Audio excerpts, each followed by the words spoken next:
Hi, Miss M6448. Please introduce yourself. Good day, ma'am and sir. I am Estelita Sumbong, 44 years old, married with 3 children, age 17 girls, 15 boys, and 13 girls. I am Roman Catholic and high school graduate. I have two experience abroad in Kuwait and Qatar. In Kuwait, I have 2 years and 6 months experience. In Qatar, I have 2 years and 9 months experience. My duties and responsibilities are focusing to take good care of children and do all the household chores. They have 4 members of the family, the mother and the father, and 2 children. In Qatar, my duties and responsibilities are focusing on household chores and sometimes cooking and assist in children. Okay. How many children do they have? Two, one 4 years old, one 2 years old, and one twins. Two twins. Okay, two twins, newborn babies. Yes. Which is 8 months old, right? Yes. So you are the one who do all the household chores and taking care of all of their children from Kuwait to Qatar. Yes. You have experiences, right? So you have, since you have an experience taking care of a newborn baby, so it is okay to you to take care of a newborn, right? Yes.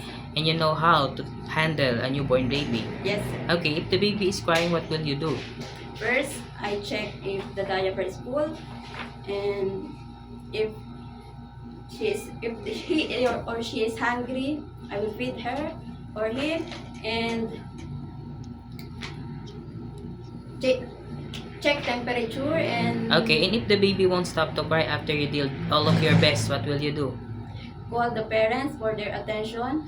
Okay, you will seek the attention of the parents. Yes. Because maybe only the parents know what to do to the baby to make it stop to cry, right? Yes. Okay, why do you want to work in Hong Kong?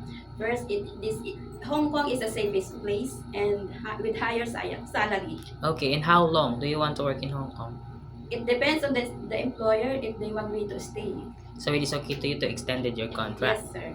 Okay, do you have any idea how to prepare Chinese food?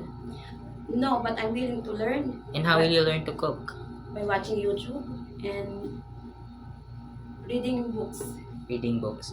And also, if you got an employer in Hong Kong, you could ask them if they could teach you, right? Yes. Okay. If your employer prepared some food that you are not familiar, it is okay to you to eat the food that they provide? Yes, sir. It is okay to you to share job without a helper? Yes, sir. How about sharing room with kids? Yes, sir. It is okay to you to taking care of elderly? Yes, sir. It is okay with you. How about taking care of pets? No, sir. You don't have experience taking care of Yes. pets. You are afraid of pets. Yes, What kind of pets do you afraid? dog, because I have experience. I have trauma. Okay. They Bite you. Yeah. Okay. How about cats? Yes, it's okay. It is okay to you taking care of cats. Okay, my last question is, what will be your message for your future employer? For my future employer, please hire me. I am honest, trustworthy, and hardworking. I'm willing to follow all your rules and in your family. Thank you. Okay, can you also take good care of their children as your own Yes. and also respect their family?